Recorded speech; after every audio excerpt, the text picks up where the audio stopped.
Good afternoon everybody and welcome to Will on Safety. Today I've got another Toolbox Talk Tuesday topic for you. So today we're going to talk about jewellery.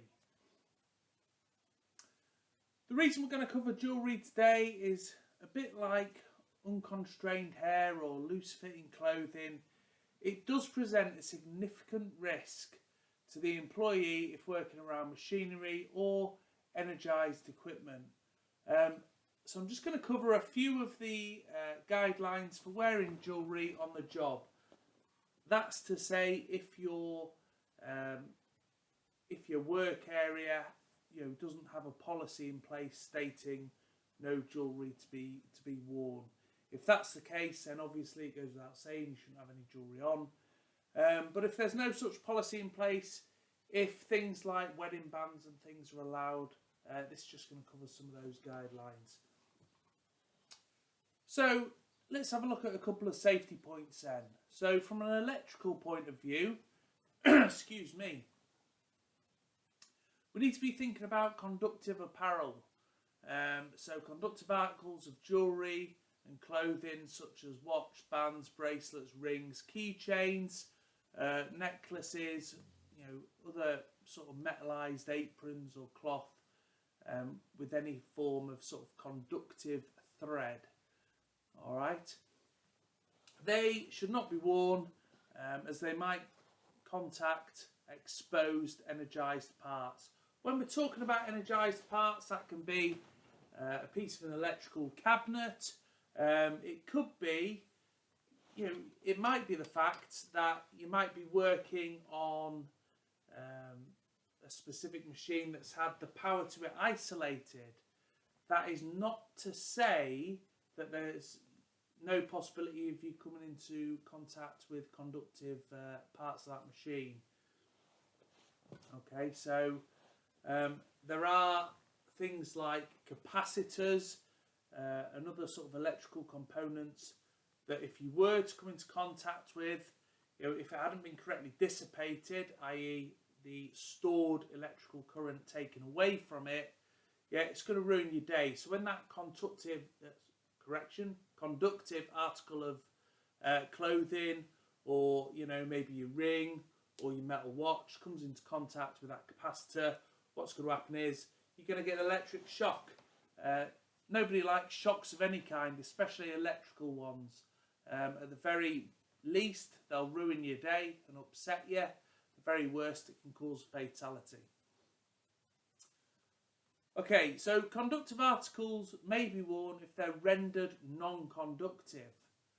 All right, so and you can do that in a variety of different ways, by covering, wrapping, or by any other sort of insulating means. So, like what we were talking about in terms of like rings, watches, necklaces, that kind of thing. All right, if you can cover it, maybe put some electrician tape around it, or some non-conductive tape, then that will then render that article of jewellery non-conductive. All right, but it's almost always quicker, safer and easier just to remove that conductive article of jewellery. So that necklace, that ring, that watch, whatever it might be. Takes 2 seconds. And that way you're not going to scratch it, damage it whilst you're working on the machine either. So just get rid of it. If you can't get rid of it though, maybe your wedding band is really tight fitting. Maybe you've had a good Christmas and your fingers are a little bit bigger than when you first initially put it on. Just stick a bit of non-conductive tape around it, and then that should sort of save you in that regard.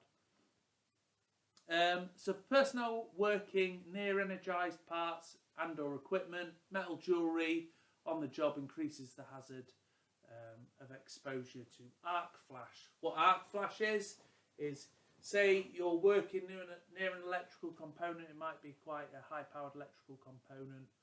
There's potential for the electricity to jump from that component into your conductive material, your ring, your watch, whatever it might be. So, by not having those articles of jewellery covered, it increases the risk of arc flash, by not removing them and things like that. So, always better if you can, just take them off. It saves them from getting damaged as well, and it saves you getting damaged should the worst happen. Next, we'll have a quick look at mechanical hazards and jewellery then. So jewellery, along with unrestrained hair, loose-fitting clothing, etc., etc., run the risk of entanglement with power tools, machinery, equipment, anything with rotating parts. So special care such as removing and storing jewellery, tying back and covering long hair, and not wearing or taping loose clothing must be taken around the following types of equipment.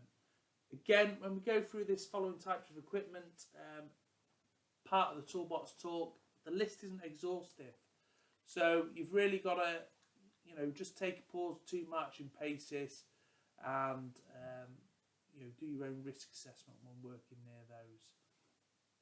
So machines with belt-driven, wheel and pulley or chain and sprocket assemblies. Yeah, if it's belt-driven, if it's got wheels, pulleys, chains and sprockets, all right, they're all turning and burning.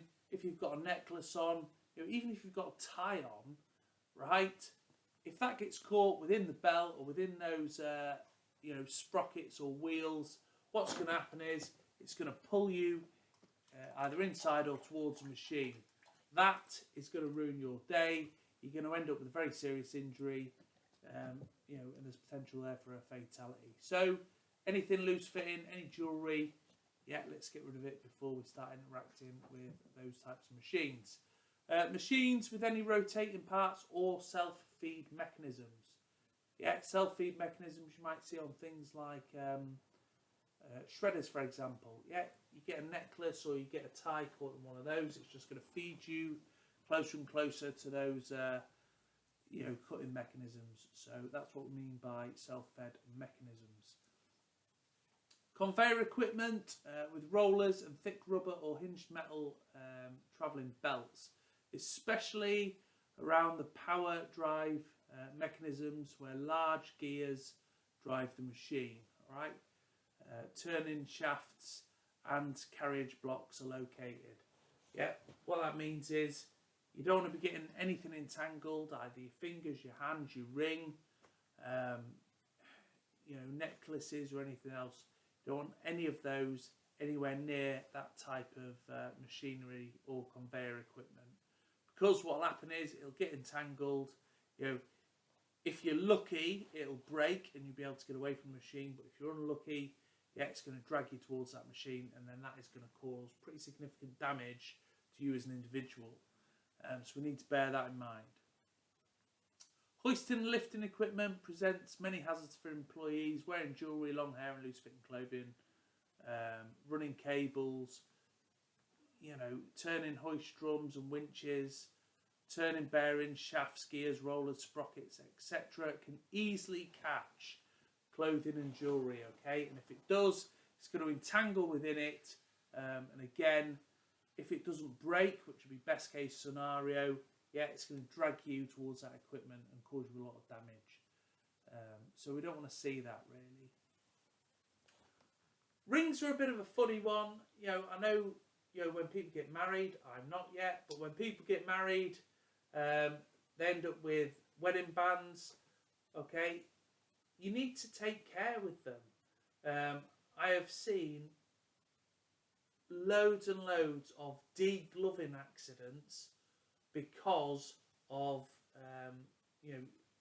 the wearing of wedding bands or engagement rings. What do I mean by degloving? Well, let's just take you using the machine. You've got your hands within the machine doing whatever you're doing, servicing, and that machine activates. If it catches your wedding band, okay, the machine may well then get underneath the band, and if that ring's tight on the finger, it's just going to draw the ring off the finger and take away all the skin and muscle away with it.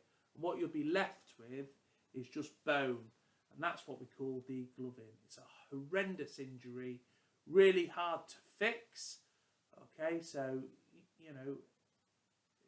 things like plastic surgery to sort out after the fact, it's really difficult to do. So you need to really pay attention. If you are in and around moving machinery, yeah, rings, you might think that's no real hazard, but degloving is a real hazard. If you want some gory pictures and stuff, just Google degloving injuries. There'll be a whole host on there, and it will show you the types of injuries that degloving can lead to. And I think if you have a look at some of those injuries, you might think twice about having your wedding band or your engagement ring or whatever it might be on when you're working in and around machinery. At the very least, you'll always then cover it up. So every year, fingers and hands are needlessly lost due to the wearing of jewellery on the job. So unless your job never takes you in the vicinity of moving machinery or moving equipment, all right, it's just better to be safe than sorry. Remove it, store it. That way it's not going to get damaged, and it's not going to damage you, more importantly, okay? The wearing of jewellery poses a real risk of entanglement, so you need to take it seriously. But that's it from this toolbox talk. I hope you found this one on the wearing of jewellery interesting. If you have, please check out my other videos. I've got loads on there. I do a toolbox talk. I try and do them every Tuesday. And then I try and do at least another video a week. So that's 2 videos a week. If you haven't already and you're not a subscriber, please, please, please hit that subscribe button. Give me a like and hit the notification bell. What the notification bell does is it will notify you when I upload any new content, so you're never going to miss a video. But please, please hit that subscription button. It doesn't cost anything, and it does help me create more of these videos. If you have got any subjects you'd like me to cover, if you've got any questions, queries, concerns, comments, just type me a note in the comments below. I always respond to all of the comments. So yeah, please follow me. Please enjoy the videos. The videos are there just to give good, real life education on health and safety matters.